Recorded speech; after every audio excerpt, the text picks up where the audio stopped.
I think that we will work even harder because not getting out of the group stage will be as bad as not getting to the Worlds. So we will try our best to get out of the group stage and then getting to the Staples Center.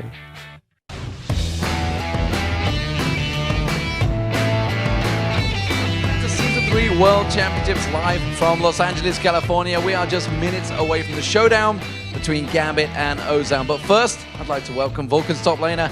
It is Psycho Sid joining me in the interview lounge. How's it to be here in the World Finals? I mean, it still probably hasn't really hit us yet. Like, it's just last season we started out the season 0-5, our last split, and now we're top 3 in NA, and it's just, I mean, it's amazing. Well, let's talk about your first game straight away because you came up against Fnatic. You know, everyone was putting you down as it was either you or Fnatic or Gambit. They're going to finish second in the group. Everybody's insisting Ozan are going to top that group. How did that first game go against Fnatic? Because from here, it looked easy.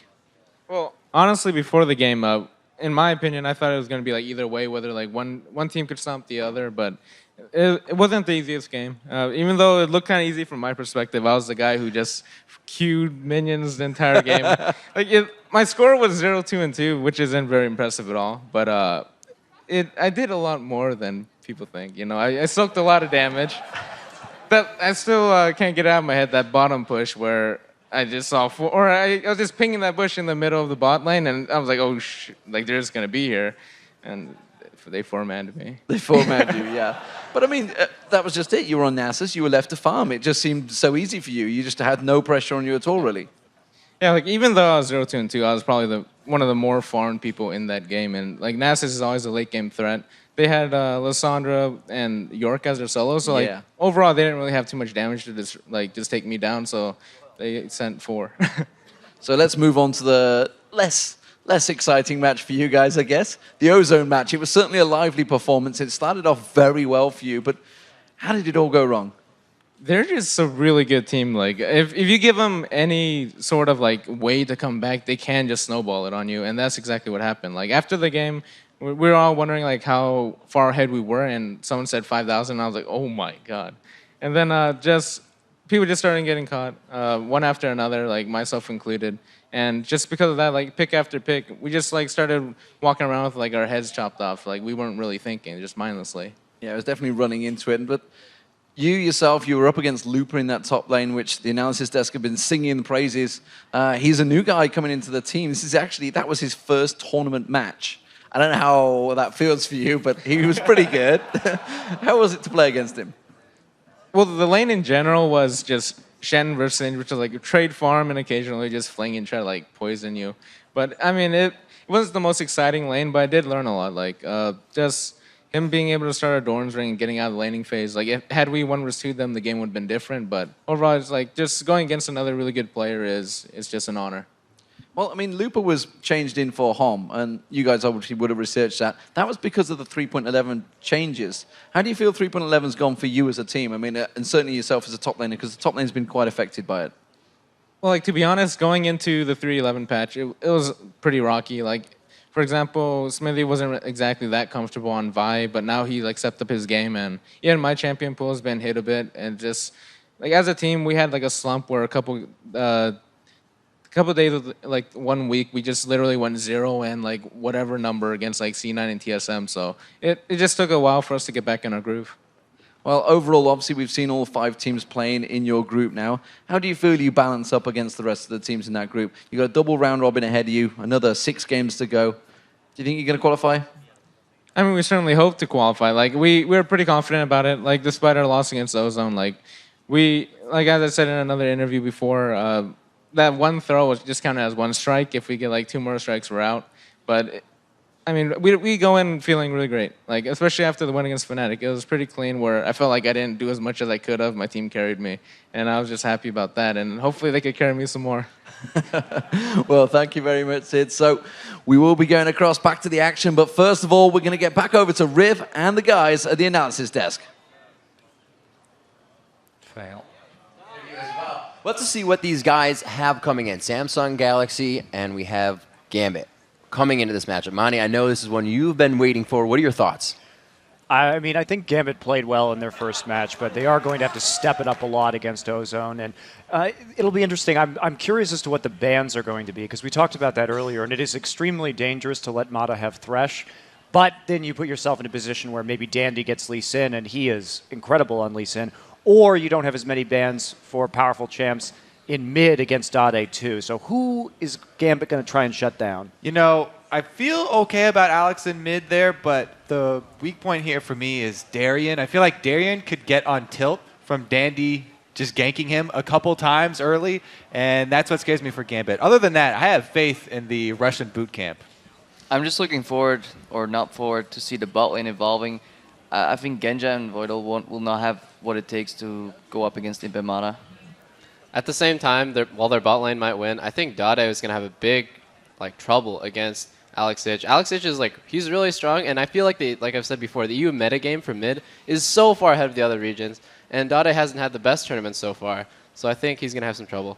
And Monty, a big focus for you comes out of the jungle for these games. Dandy came in at 3-1-17 as Jarvan in their win versus Vulcan. How do you think that matches up against Diamond?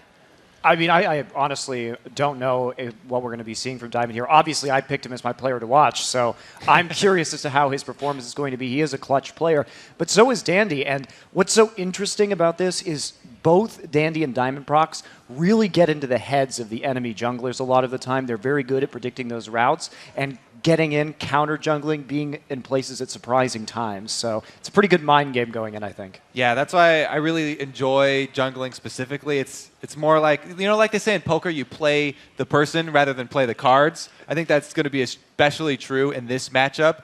And whoever gets more vision down early will probably be the one with the upper hand. So I think deep wards is what we'll be looking for. We might actually see a Jarvan ban coming out, because I think Diamond Prox really dislikes the champion. Yeah. And I wonder, I'm not sure, but I wonder if Lee Sin is going to be contested. If Diamond Prox is going to say, well, you played Lee Sin, well, let me show you how it's done in Europe.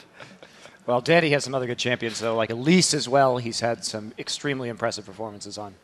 I'm super interested in seeing Looper, who's has zero competitive experience, versus Darren, who has 2.5 years of competitive experience. Hey, he doesn't have zero competitive experience anymore. He's got one game. He won that game. He has He's 100%. win rate. He's now undefeated, Double. Stats don't lie, just like you said. And let's talk about that for a second. How would you guys feel if your first game was at Worlds for a tournament play?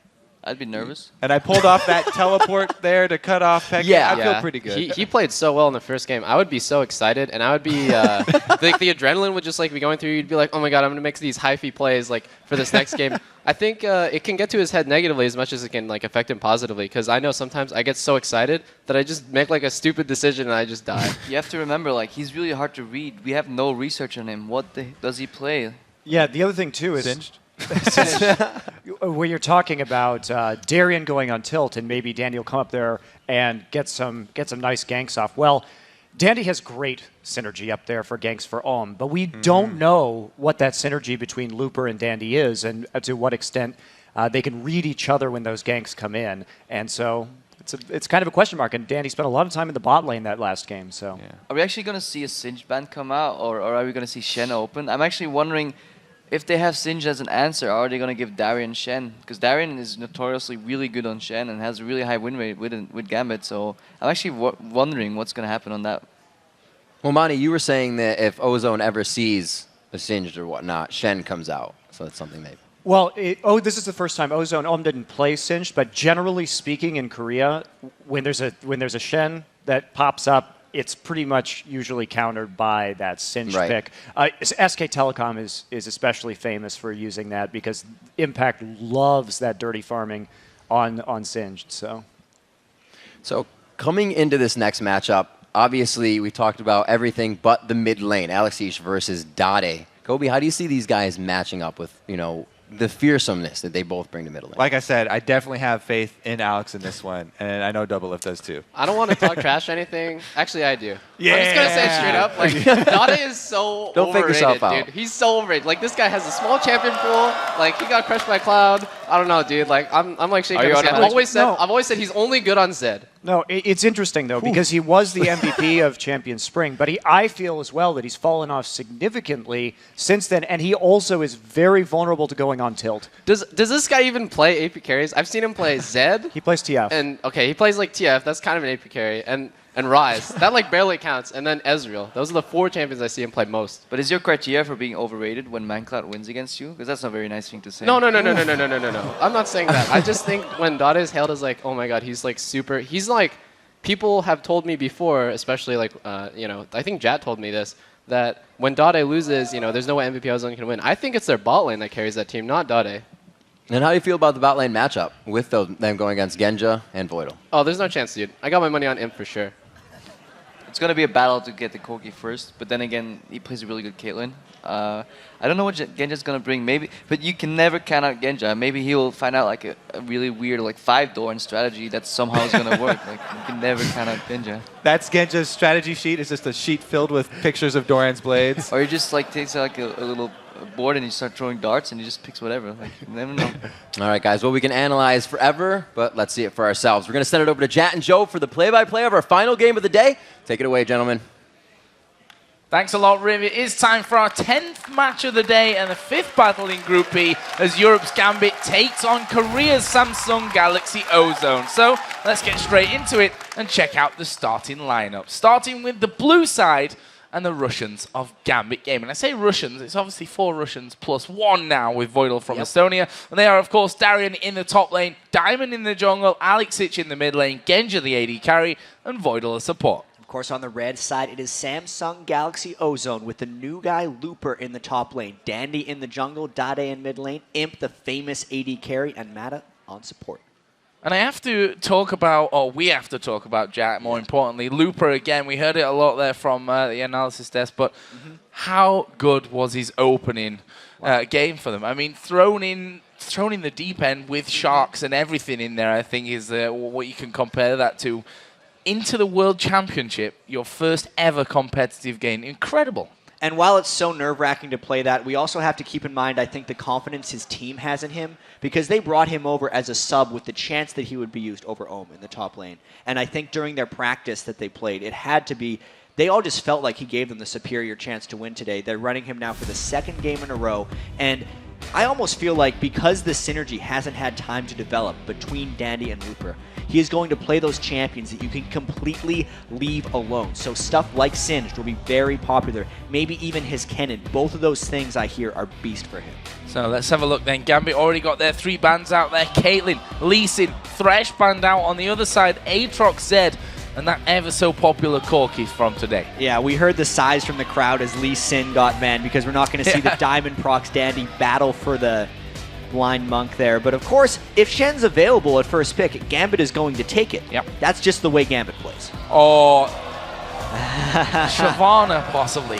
Let's not just get carried away too much on this one. Yeah, if this was not the World Championships right now, and if I'd be like, man, maybe we're going to see a top lane Shyvana from Looper. Maybe he's just going to try to blow everyone's minds right now because we've seen a little bit of top lane Shyvana, but they haven't locked it in yet. I almost feel like they're doing that just to mess with us. Vayne is available for Imp, though. Why did we not realize that? Yeah, that is a big one. Vayne coming straight through from this one. It will be locked in there with that Zyra for Mata as well. And we saw it in Samsung Galaxy Ozone's first game how incredible this bottom lane is. And the synergy between these two players, how good they are together. They destroyed the Vulcan bottom lane. Yeah. And Imp's Vayne, I need to point out one thing to watch for right now, because when I watch him play Vayne, I notice he does this better than anyone I've ever seen, is his movement within team fights is just, he covers more ground than anyone else. He will start a team fight well in the back, and by the end of the team fight, he will be in front of the tanks. He spends a little bit of time in between auto attacks when necessary to gain that little bit of extra distance. He's the one who popularized the Blade of the Ruined King to Phantom Dancer Vayne build, and he just abuses the speed of Vayne to move in team fights. Really watch for that because it's incredibly impressive. Well, that is going to be something to behold, that's for sure. On the other side, Gambit, they've got a few options open to them as well here. Orianna not banned out this time, and of course that Sona that Gambit absolutely loved to death, to be honest. I mean, we saw it throughout their 3 supports that they've really had over the last few years. Obviously, Edward, Darker, and now Voidal. Gambit love having a Sona in the team. Get that crescendo whenever they want it right here. And of course, the Ahri has been picked by so many people. Alex, he likes the Assassins right here. And I do actually wonder, to Double Lift's point, what they're going to be going with in the mid lane. I think they could just go for Ryze again. They were comfortable with that matchup against Vulcan in their victory, and they could actually get a fairly similar composition to what they already have. They'd have the Shen matchup and the Singe matchup. Well, things moving very quickly in this one. On the other side, Evelyn locked in here. Boom. For Diamond in the jungle. A jungler that's so widely respected throughout the entire world. You hear interviews, doesn't matter whether it's an interview from China or out of Korea or Southeast Asia or from North America, from South America, you know, everyone looks towards Diamond.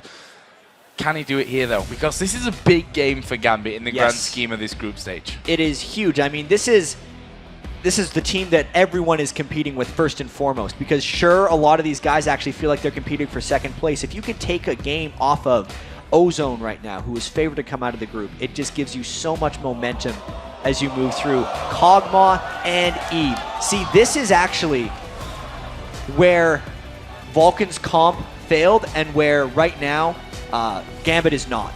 Because Samsung Galaxy Ozone has that Singe and the potential to pick something like Ryze, it's a lot of persistent damage that Samsung Ozone had, and Vulcan didn't have enough damage at the time when they ran the Ahri with the Shen. But because Gambit has loaded so much damage into the 80 carry of Kog'Maw and the Eve jungle for Diamond procs, they can actually match this damage in teamfights if they don't fall behind. This is going to be an incredibly interesting game, Joe. Well, we saw the final pick there for Ozone. Was that Ryze? And we saw him in game number 1 of the group stage versus Vulcan in that mid lane with Dowday. And it worked out for them in the end. And he's going to bring that one back in. And as you said, a very similar composition for Ozone here as they had in their first game as well. Not wanting to change too much. Yeah, it worked for them in the first game, having the Singe with the Ryze. But of course, if Vayne is available for Imp, he's going to take it. Yeah. I think in the grand scheme of this game, if we look at the laning phase, Samsung Galaxy Ozone isn't actually going to be that strong right off the bat. We know that Ryze loses to Ahri early before he can pick up his items. Singe is not necessarily crazy until he gets his ultimate, and Vayne doesn't necessarily have an amazing laning phase. Against Kog'Maw, I think he can get by just based off the amount of skill that the Samsung Galaxy Ozone bottom lane can pull out. This is a hype game right now. Yeah, and it's our final game of the day, so I expect you guys here in the crowd to be extra hyped for this one. Let's have a look at what you guys at home think of this the final game of our first day here. I'll get that one out there. And according to lollysports.com, it's a real close one. 56% of you believe that the analysts are all wrong, and Gambit is going to pull out this one. Wow. So the power of the boot camping Gambit Gaming, they were so strong throughout Season 2, and they had to travel so much during the European LCS. They hardly had time to practice, and even with all of that, with maybe one practice day a week, they placed second in the spring split, and then third in the summer split. But now they have had more practice time than they've had at any point since, I gotta say, Season 2, and they were the powerhouses then. Well, if Gambit are going to turn up and play for any game, it's usually against the biggest teams in the world, and you could certainly say that Samsung Galaxy Ozone are one of them. So here we go then, in-game Gambit versus Ozone, our final game of the day. These two teams obviously playing their second game in Group B. They currently sit at 1-0, both of them. The winner of this one, therefore, will go top of the table going into tomorrow's action. I think the big breaking point in this game is the bottom lane, especially if they lane against each other. Only because Imp and Mata had such incredible success against Vulcan's bottom lane, and in Gambit's victory today against Mineski, Genja and Voidal actually gave up first blood to Mineski's bottom lane. It has been a sore spot for Gambit all throughout the summer split, trying to get that bottom lane synergy back ever since Genja and Edward have been broken up as that pair, with Edward heading over to the North American LCS. It's what has to work for Gambit if they want to win this game against Ozone.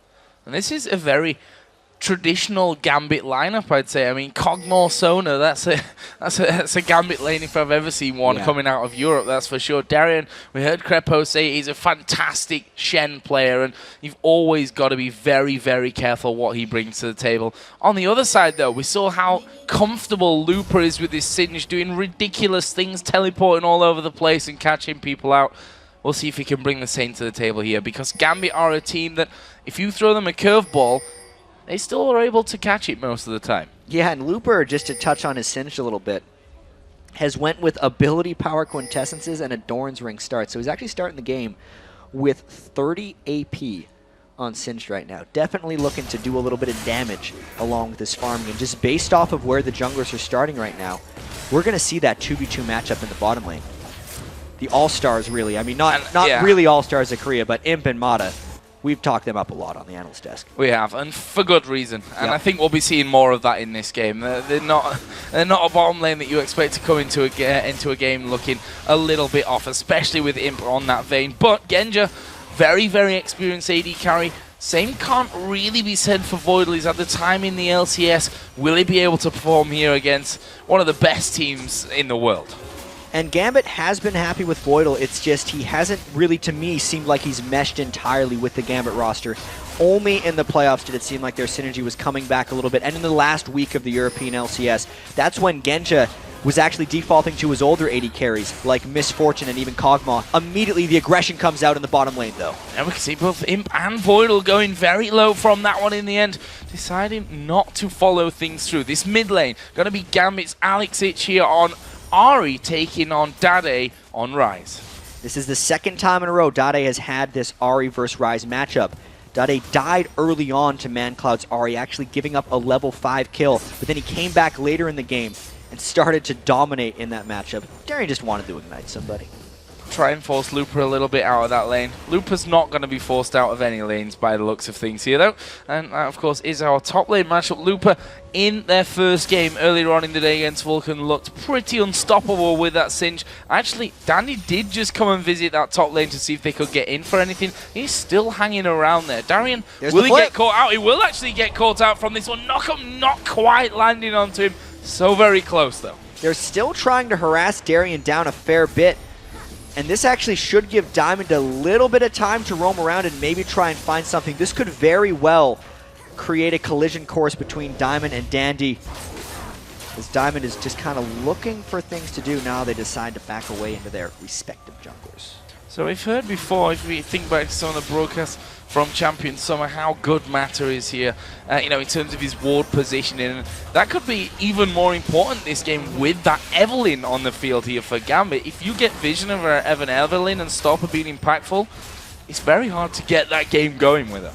Yeah, pink ward control is absolutely paramount, and it shouldn't be that big of an adjustment for Ozone, even when there's not a stealth jungler in the game. They typically control the map with pink wards. It just becomes even more important. They should be buying more of those throughout the game. I'm actually expecting Dade and Dandy on their first backs to potentially pick up a pink ward apiece, but at least at this point in the game, without Diamond ganking, he's not going for it. Genja taking a lot of damage here once again. Voidal was able to heal him up nicely from that one, but you see the Imp and Mats are starting to feel comfortable down in that bottom lane. Voidal uses Ignite earlier on, which gives the Ozone lane a 1 summoner spell advantage. Diamond is going to come into the middle. Dandy off to the side from this one as Diamond gets locked up. There's a knockup coming in on towards Alex Ich. Have they got the damage to finish this one off? Diamond is there going slow. There are the flashes over. Can they finish this one off? Dandy actually taking a lot of damage as well. Alex coming back in, but first blood goes down in the end to Diamond, but Alex will finish off,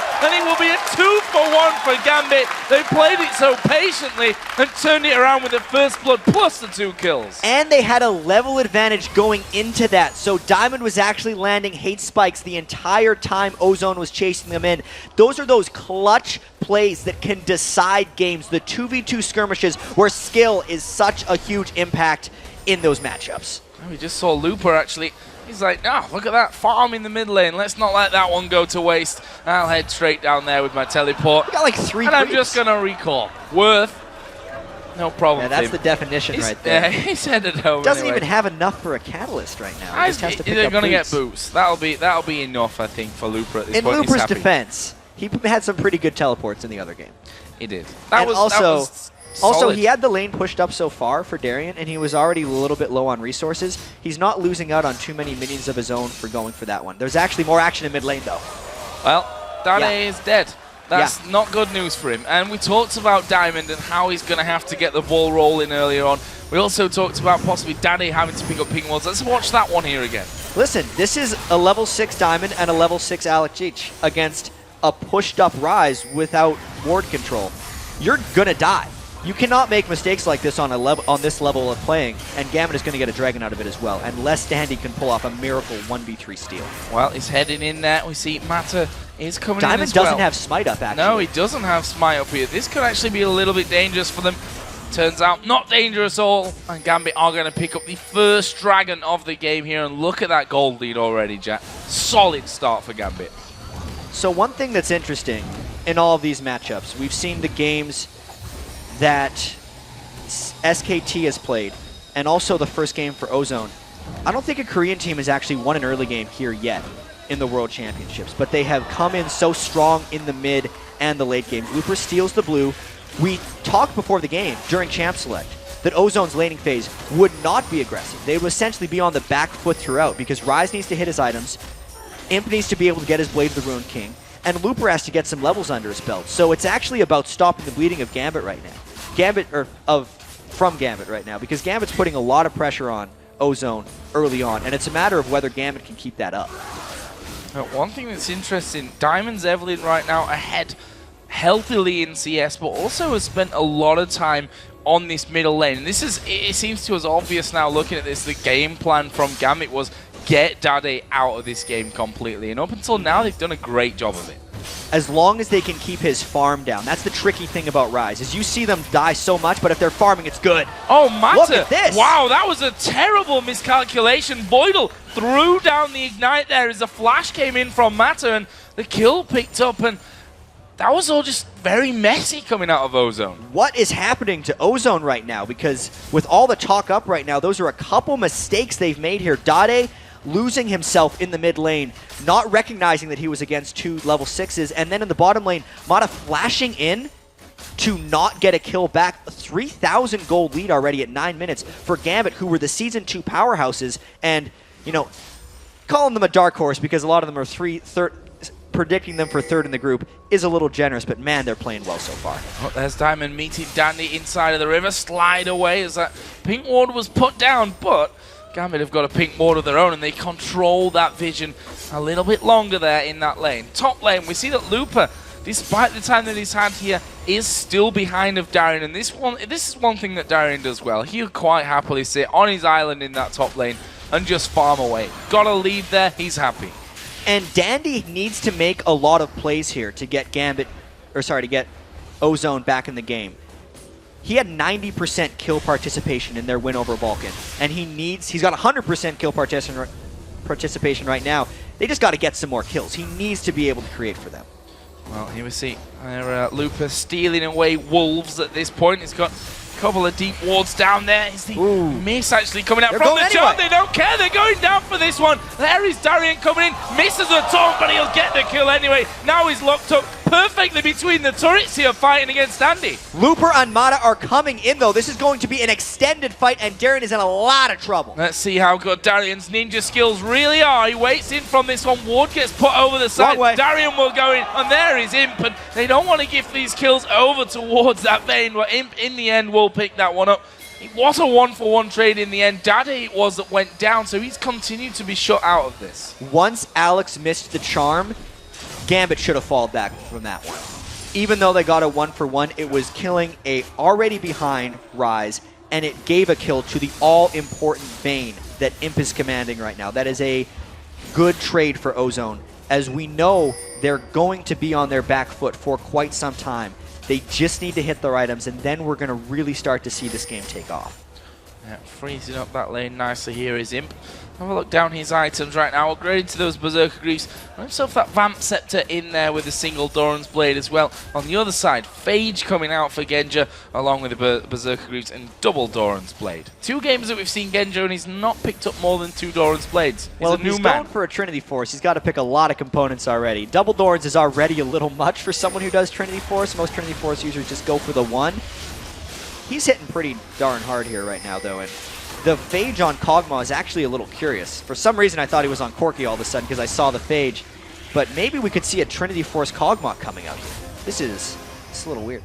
Well, if we're talking about AD carries and going a little bit weirder than the rest, Genja is possibly the prime example of that one. Meanwhile, Diamond is down on this bottom side. You see they gain that pink ward control. Imp is low. And Imp is in all kinds of trouble here. Stranglethorn's going to go down. Will Imp be able to escape this one? He's actually burning here as Looper comes down. There is Dandy as well. Now it's Genja that's in trouble. He will fall. There's a kill onto Boydle. And now Diamond trying to get away. Flashes out of the Cataclysm, but Looper is charging in after him, decides not to keep going with that one with Alex coming down, and in the end, it'll be a 2-for-0 for Ozone.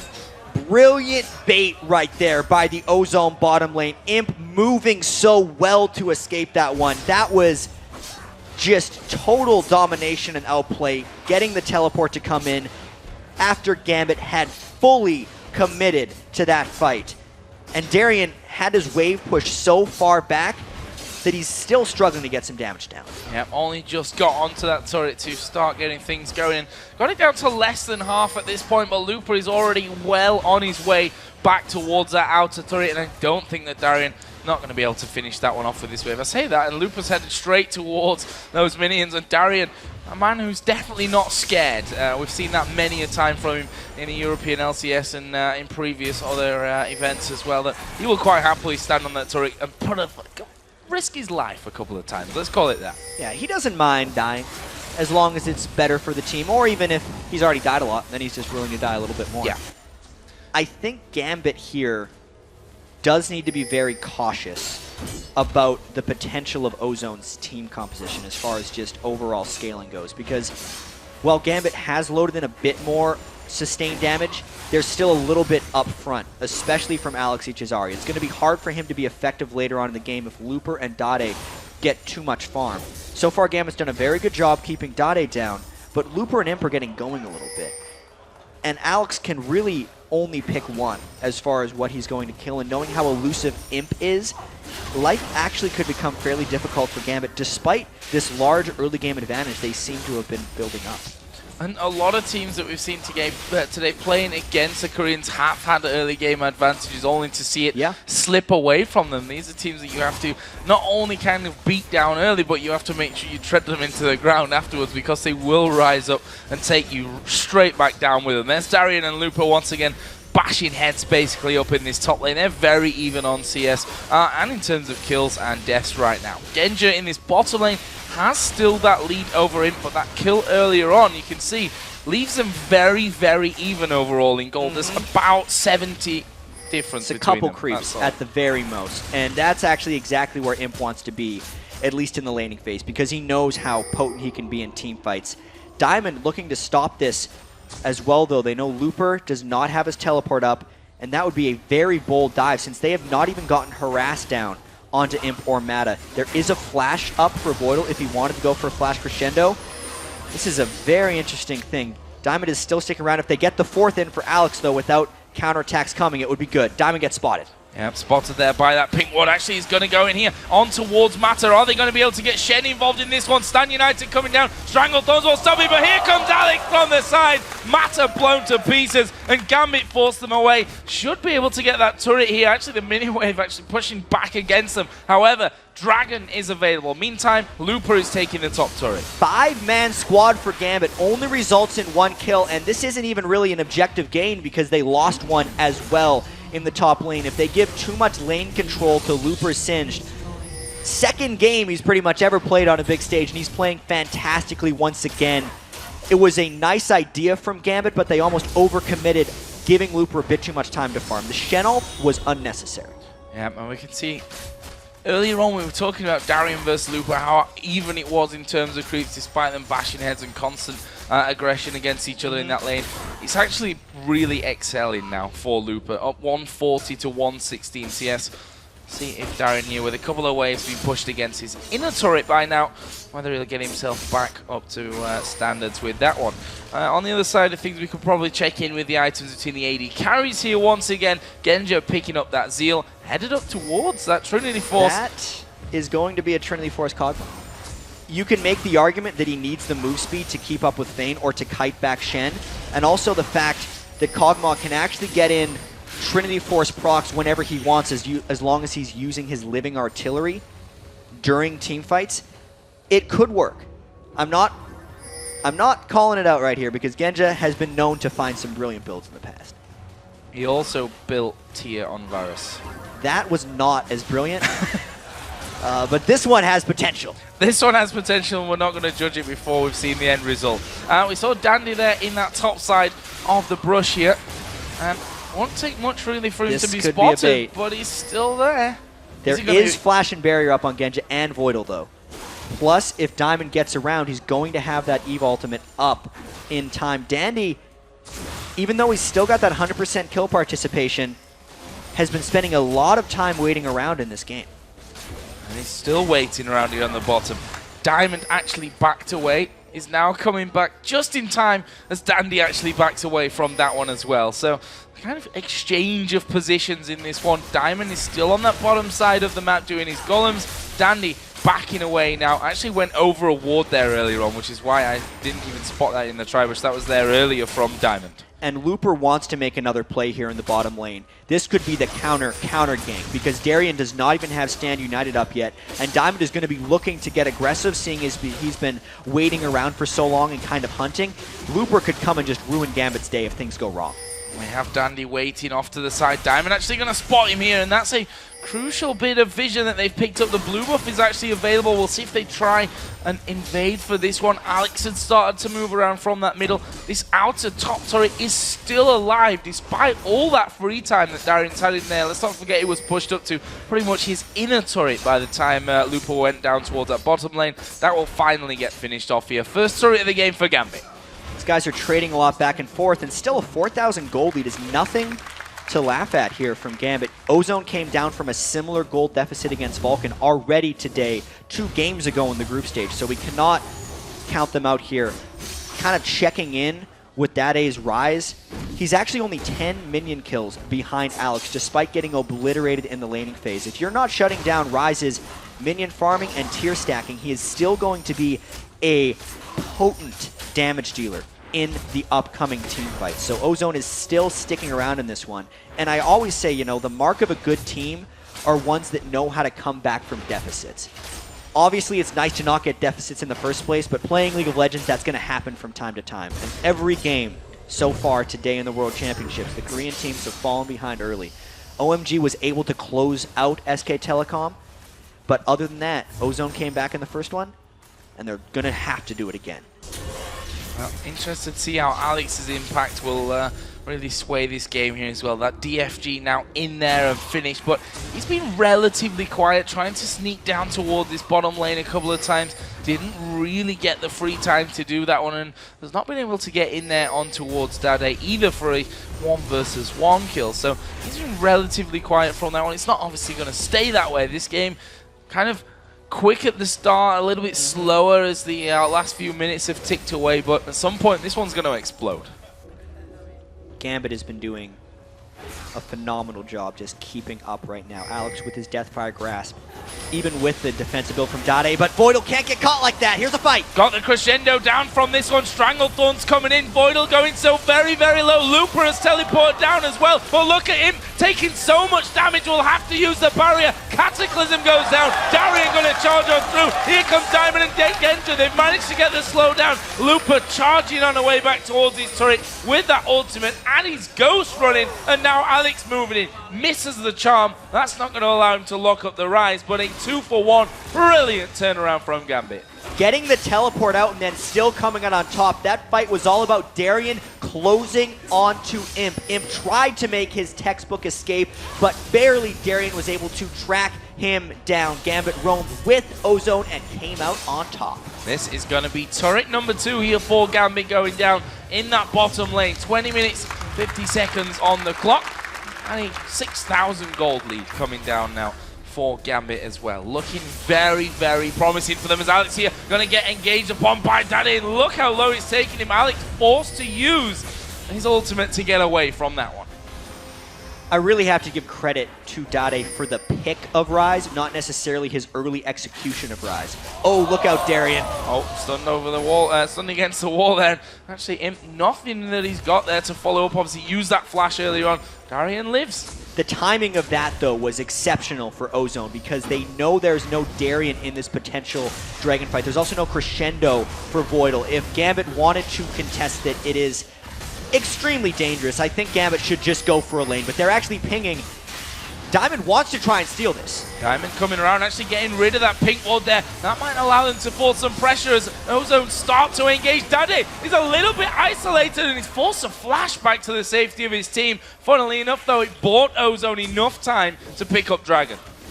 All right, so they're trying to get some objectives back, but since they actually took a lot of damage in that fight and now the Shen is returned, Gambit could just get a turret right for this one. Yeah, maybe more. Maybe more here. They've got complete positional advantage.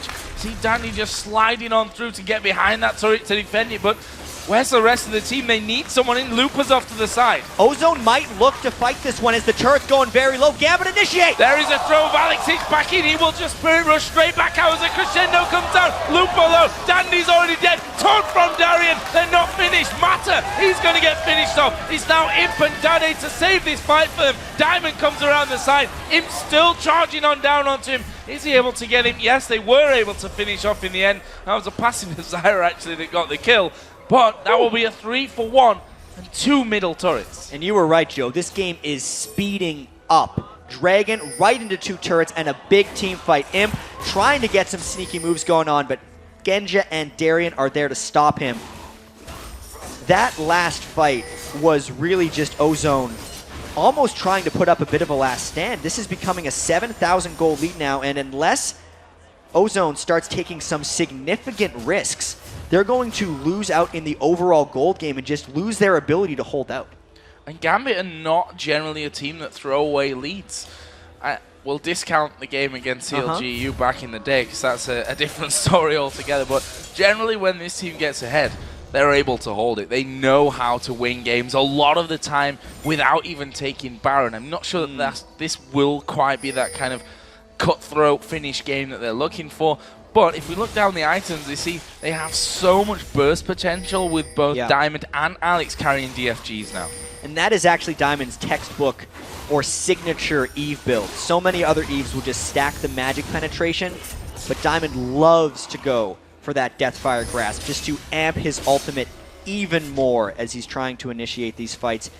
Gambit may actually have some issues actually turret diving on top of Ozone just because the Zyra exists for one, and because their main initiator, who is Diamond, might catch turret aggro in a bad place. There's also a lot of things that can just mess up their dive when you consider the Shen and the Cataclysm that could be coming out from Ozone. So despite this 7,000 gold lead, Gambit is definitely not clear sailing for this game. Certainly not. And a team like Ozone are a team that will capitalize on any little mistake that Gambit put down in this one. We're 25 minutes into this game already, and again we're moving to somewhat of a slower phase after an incredibly successful push up that middle lane coming out of Gambit to really build that lead out. 7,000 gold is currently the lead that they're sitting on. 4-1 in turrets, 11-6 in kills, and if we look at the kills to just touch on them, spread perfectly through the team. Yeah, the only thing, you know, they really couldn't ask for more, actually. Because I'm thinking about the things they need to be able to do against a team with the tankiness of Shen and Ryze and late-game team fights. And everyone actually needs to kind of be able to hold their own if you're Gambit Gaming right now. It's just, it's working out masterfully for them right now. Genja, his Trinity Force build, still being weird, going Infinity Edge afterwards. He's also picked up his Distortion Boots. He's really just going for that extra bit of mobility and does not want to get caught in a bad spot by either Jarvan, Singed, or Ryze.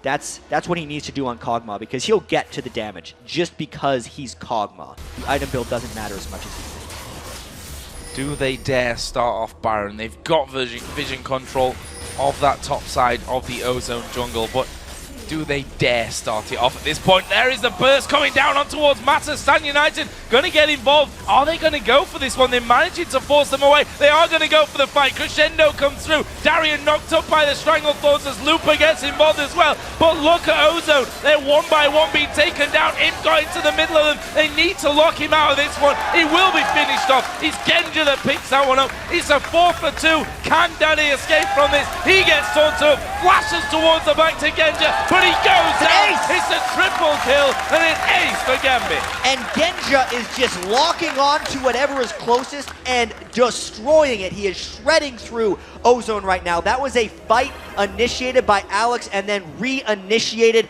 by Diamond. Gambit, that boot camp is paying off for them right now. They are in control of this game.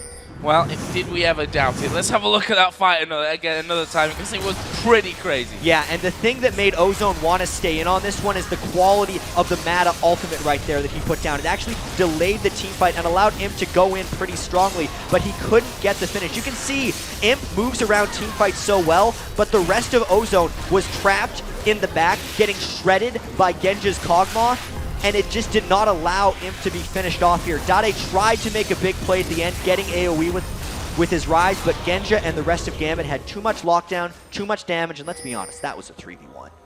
Yeah, definitely. If you look down the kills he wants, again, That one actually worked. not. Alex there getting in. That's what he was aiming to do last time, 100-0. This time it works out very, very nicely for him. That gives us a 5v4 at this very moment, but we can see that Ozone trying to push this mid lane out. They don't want Gambit having an easy time of either the Dragon or the Baron at this point. And Alex actually had to flash away after he picked up that kill on Mata. I almost have to say that picking up a 6th kill on an already 1-in-5 support in expense for your 7-1 AP carry assassin mids, ultimate and flash isn't necessarily worth it. I think Gambit could have gotten this Dragon regardless of the assassination onto Mata, and it does mean that Gambit needs to be a little bit cautious about the way they approach these things. Only because Imp on Vayne, Dade on Rise, and just the amazing scaling that Ozone has means Gambit still needs to pick their fights properly. They can't get too antsy, and they can't get too anxious about going in, because one tower dive gone wrong, especially with the kill streaks that so many people on Gambit have picked up, would swing back that gold lead tremendously. So here we go then. Baron started off. Singe is down the bottom here, but Lupa does have teleport, so he can get involved here if he so wishes, if they even realize that Gambit are going to be doing this one. They've not seen them for such a long time. They must feel that something like this is going to be happening, but they're not really in a position to challenge for that whatsoever. We see both Imp and Mata going back. Lupa is going to be taking down the outer turret in the bottom lane, but Gambit with a solid pickup of Baron. They're now over 10,000 gold.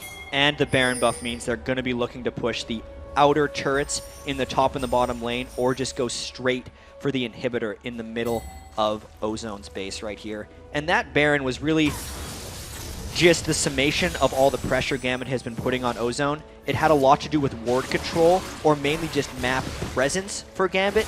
I know I said it wasn't worth it to kill Mata that one time, but he's the one who kind of had to go in and get that vision back. And since they had no vision, and they'd been punished so many times for trying to get vision back, Ozone essentially had to give up and just concede that portion of the map, which happened to contain Baron, and allowed Gambit to take it uncontested. So let's see what Ozone do to try and work their way back into this one. We've seen constant push and pressure from Lupa in his outer lanes, trying to force Gambit away from really doing anything on their side of things. And we see that once again headed off towards that bottom side of the map by the Dragon, just going to stick himself a pink ward down in that scenario. But Gambit, with that Baron buff running, they're not a team that mess around when they've got something like that. And Looper can no longer be that surprise factor in the long, drawn-out team fights, because Ozone is actually getting bursted down a little too fast. Genja, with his Kog'Maw, is shredding through the tanks of Samsung Galaxy Ozone, and Diamond is just starting it off for him, getting everyone % health lowered right at the start. These team fights are not working out the way Ozone wanted them to, or the way they played out for Ozone against Vulcan. Enough damage, persistent damage, was taken by Gambit in this game that they're able to crush down Singed and Rise before they can really become a problem. Look at Darien as well. Warmog's now added in there to that Sunfire Cape and the Spirit Visage from earlier. He is not scared of dying now. I mean, he never really is anyway. Doesn't matter what items he's got, but at this point, he's probably feeling like he's on top of the world, and they may come in. Yeah, Diamond is looking to go in the back here. This is the danger turret, I like to call it. This is the turret where teams get aced, but Gambit says, yeah, we don't need that. We're going for the middle inhibitor. This is something they do really well, and we've already seen it from them earlier when they took 2 turrets in that mid lane. This one gives them a third. Just a simple positional play there, catching Ozone out, and Darian is looking like he wants to go for a taunt. This is a very curious fight right now because while if they catch a charm, they can burst out any member of Ozone. Ozone could fall back to the double Nexus turrets, and it could be a dangerous dive. There are so many free treats outside of that spot for Gambit right now. They're just going to go and take those. This outer turret is one of them. And setting up a bit of a trap while they're at it. They've got Genja and Darian pushing the turret himself. 3 of them actually hanging around here between mid and the middle lane there as Danny. Is he going to go down from this one? He is absolutely destroyed. Stan United comes in. Imp is down to less than half HP. He needs to stay alive here, but he's not going to stay alive. Darian will take him out. Looper in the middle of them. There is Genja flashing in. He's going to go now on towards Mata. Surely be able to finish him off from this one as well. He's close to getting away. Roots him underneath the turret. Looper died in the end as well, and it's now only Mata to save Ozone here from a Gambit defeat. And Joe, this looks like a landslide victory for Gambit. They never let Ozone back in, and there is the surrender. Surrender, brilliant victory here from Gambit. A well-deserved, thoroughly deserved victory, I'm going to say there, because what a performance coming out. We wondered which Gambit were going to turn up here to the World Championships because, my gosh, we've seen quite a few different variations of them throughout this last summer split. But this was world-beating, top-quality Gambit gaming right here. Yeah, and this is a message to the rest of their group right now because Ozone beat Vulcan, the team that had beat Fnatic, badly. And then Gambit just crushed them. Everyone coming into this tournament just expected Ozone to dominate. Gambit had other ideas, as they always do, and that was such an impressive victory. They knew that they had to finish it early. They never let Ozone's weak laning phase transition into the game, which is something that has been happening so well for Ozone, and Gambit really earned that one from start to finish. And that really opens up Group B now as well. I mean, these were the 2 teams, obviously, that were sat at 1-0, but with Gambit taking that win, Fnatic obviously picking up their last win against Mineski, with so many games still left to be played, and if it wasn't already difficult to call, it's certainly just impossible now. And I just can't believe, exactly, it's impossible to call right now. Analyst desk, good luck, right? Because we have right now Ozone 1-1. Group A, SK Telecom, also 1-1. The 2-0 teams in the group are now OMG and Gambit. It is just wide open for the rest of this group stage. It's great that we have the double round robin because I cannot wait for these teams to play again. I wish we could have had triple round robin. That's how good Quadruple. this is. Let's just keep going forever until we find a champion here in Season 3. Guys, we're going to take a last break here, but when we return, we'll dissect the biggest plays from Gambit's brilliant victory. Plus, we'll break down tomorrow's games and update the standings for you. So don't go anywhere. The Season 3 World Championship will be right back.